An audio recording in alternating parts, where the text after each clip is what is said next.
आकाश में काले बादल, बिजली चमक रही है।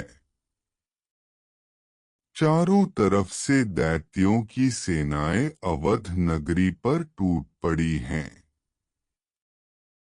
महल के चारों ओर चमकता हुआ सुरक्षा कवच फैला है, जिसके भीतर से राजा करण देव और उनके योद्धा लगातार तीर, भाले और दिव्य अस्त्र चला रहे हैं। दूर एक पहाड़ी पर 3 खतरनाक परछाइयां खड़ी हैं। भस्मासुर, हिरण्याक्ष और भूतेश्वर, तीनों दैत्य सेनाओं के मुखिया। भूतेश्वर गरजती आवाज में, अवध नगरी का अंत आज तय है। कवच टूटने ही वाला है। भस्मासुर अपने हाथ से काली अग्नि का विशाल गोला बनाता है और सुरक्षा कवच पर फेंकता है। कवच जोर से कांपता है। उसमें दरारें पड़ने लगती हैं। अंदर महल की छत पर रणभूमि के बीचों बीच खड़े हैं राजा करण देव।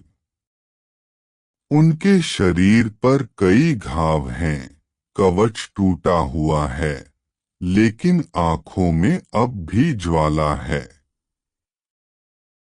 उनके पास 2 भरोसेमंद योद्धा जूझते हुए नजर आते हैं, बाकी सब जमीन पर गिरे पड़े हैं। पहला योद्धा घबराकर, महाराज, कवच टूट रहा है। हम ज्यादा देर तक नहीं टिक पाएंगे।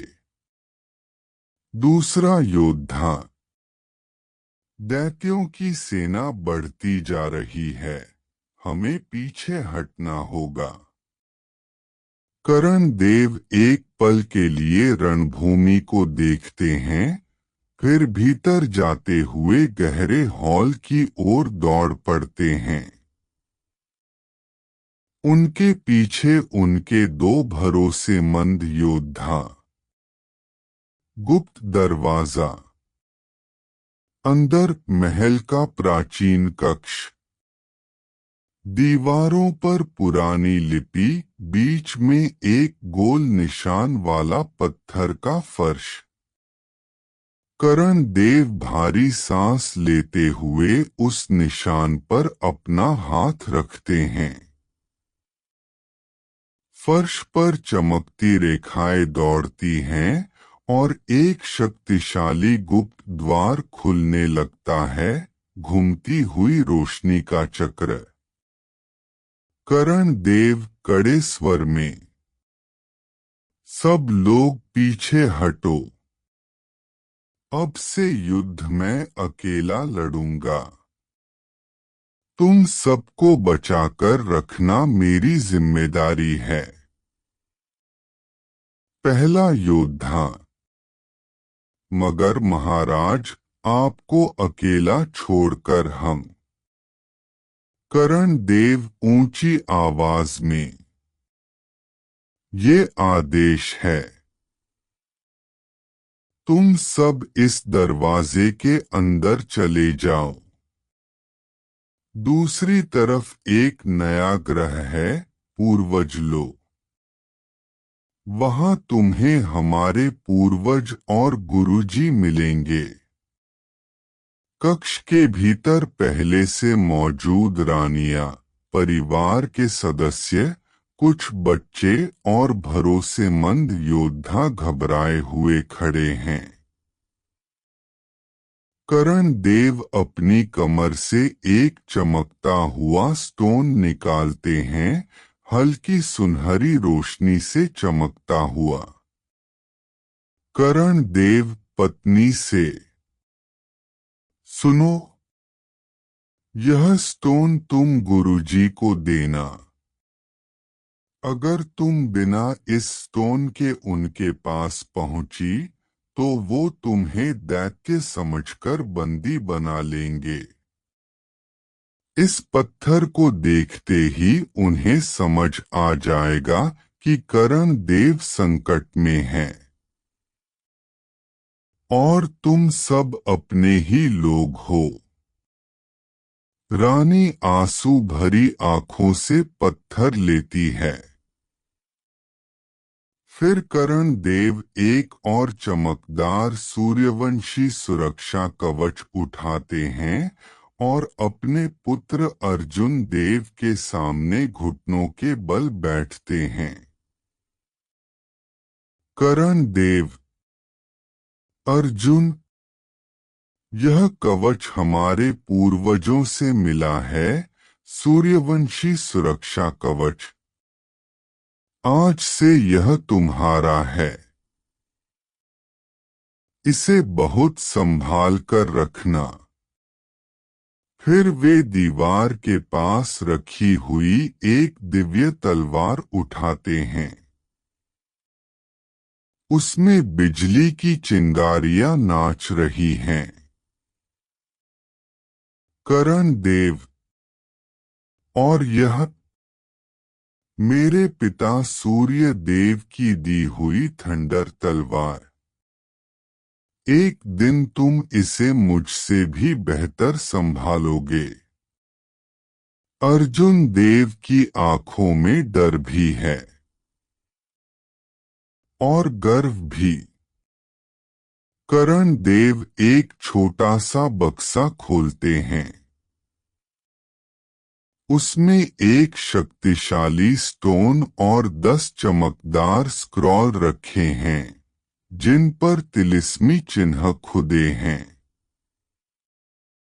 करण देव पत्नी से, इन स्क्रॉल्स को और इस स्टोन को समय आने पर अर्जुन को देना। उन्हें अपने शरीर के शक्ति चक्रों में सिद्ध करना होगा। तब ये शक्तियां हमारे अर्जुन को एक महान ब्रह्मा योद्धा, द डिस्ट्रॉयर बनाएंगी। वो बन पाएगा जो मैं नहीं बन सका। रानी रोते हुए सिर हिलाती है। करण देव धीमे पर दृढ़ स्वर में, तुम अर्जुन को हमेशा प्रेरित करना।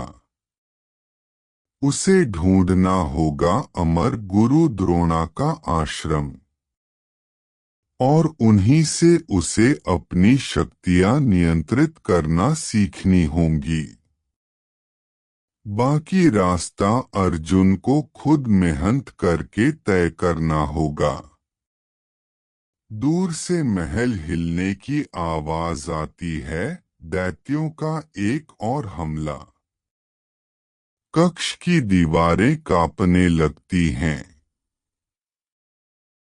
करण देव जोर से, अब जाओ, इस द्वार में चले जाओ। अगर दैत्य यहाँ तक पहुँच गए तो मैं तुम्हें बचा नहीं पाऊंगा। पूर्वज लोक में भी तुम्हें हर कदम पर खतरे मिलेंगे। दूसरी दुनिया के तिलिस्मी राक्षस, तिलिस्मी जानवर और दैत्यों के जासूस। इसलिए हर कदम सोच समझकर रखना। रानी, परिवार, अर्जुन देव, भरोसेमंद योद्धा, सब एक एक करके रोशनी के द्वार में प्रवेश करने लगते हैं।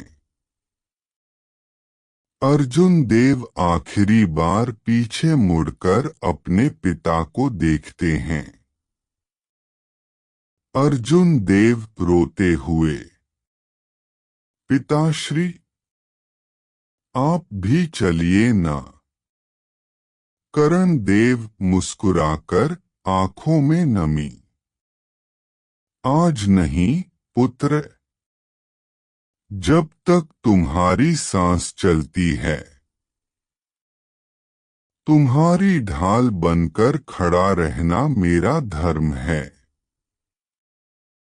जाओ, एक दिन तुम लौटोगे, ब्रह्मा योद्धा द डिस्ट्रॉयर बनकर। अर्जुन देव अनमनी चाल से द्वार में चला जाता है। कर्ण देव तेजी से हाथ हिलाते हैं। गुप्त दरवाजा बंद हो जाता है। कर्ण देव का अकेला सामना। द्वार बंद होते ही कक्ष शांति में डूब जाता है। अगले ही पल दीवार टूटती है। भस्मासुर, हिरण्याक्ष और भूतेश्वर अपनी दैत्य टुकड़ी के साथ अंदर घुसते हैं। भस्मासुर हंसते हुए, तो राजा अपने परिवार को भागने का मौका दे दिया। कर्ण देव तलवार उठाते हुए, नहीं भस्मासुर, उन्हें जीने का मौका दिया है। अब तुम्हारा सामना एक अकेला योद्धा करेगा। कर्ण देव की आंखों में जलती हुई आग, हाथ में थंडर तलवार, पीछे टूटी हुई दीवार से आती बिजली की चमक।